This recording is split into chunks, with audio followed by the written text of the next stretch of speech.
So today we're going to learn how to add, subtract, and multiply polynomials.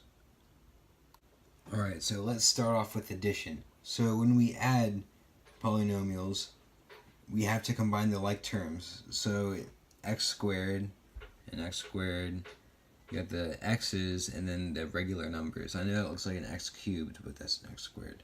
So we would do 5x squared plus x squared, which is 6x squared. You combine 6x plus or minus negative 5x, so that's plus x, and then you would combine the regular numbers, so negative 1 plus 2 plus 3 is 4, so plus 4, and that's your fully simplified sum. Okay, so subtraction may be a little bit trickier, but it's pretty much the same concept as addition. The only reason it's a little bit trickier is because it can include double negatives. So, for example, if we do negative x squared minus negative x squared, that would be basically the same thing as saying negative x squared plus x squared. So that would just equal 0. So you could say 0 x squared, or you don't even have to write that at all, but I'll just write it for now. And then next we do the x's, so 7x minus x is 6x. So you do plus 6x. And then we do 3 minus negative 3, so that would be 3 plus 3, which is 6. So that is our final answer. And if you wanted to write it a different way without the x squared, you could write 6x plus x. But make sure that you always have it in order from the order of exponents. So 6x plus 6, or x squared plus 6x plus 6. Alright, so for our final problem, we are going to try to multiply these polynomials. And just another thing I want to add is that these are actually called trinomials because there are 3 terms. So I think the easiest way to do this is using the... Sorry, that was my cat. I think the easiest way of doing this would be the box method, which is basically where you make a 3x3 box out of these 2 polynomials.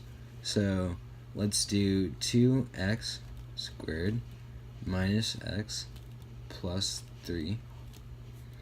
And then on the left side, it would be kind of like a grid. So 4x squared, 6x, and negative 3. So I probably should have done this with more space. That's a good tip, because you're going to have to fit a lot of numbers in here. So since these are trinomials, you need a 3x3 grid.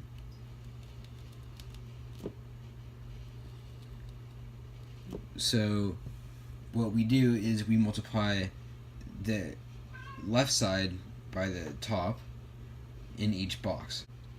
4x squared multiplied by 2x squared would be 8x to the power of 4.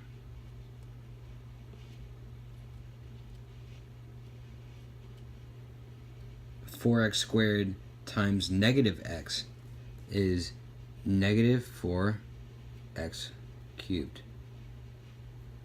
And 4x squared times 3 would be 12x squared. In the next row, it would be 6x times 2x squared, which would be 12x cubed. 6x times negative x, which is negative 6x squared. Sorry if my handwriting is pretty crappy. And 6x times 3, which is 18x. And then finally, the third row, you would do negative 3 times 2x squared, which would be negative 6x squared. Negative 3 times negative x, which would be 3x. and finally negative 3 times 3, which is negative 9. And as you can see, if you draw a line diagonally, all of the exponents would be the same in each diagonal line. So we got the power of 4, we got the cubes, the squares, the x's, and then just the number. So the next thing we do is we just kind of add them up. So at the bottom we got our answer, and this answer would be considered a polynomial with 5 terms because there are 5 terms in this polynomial. Alright, well that's it for this video. Thank you very much for watching, and I hope you learned something.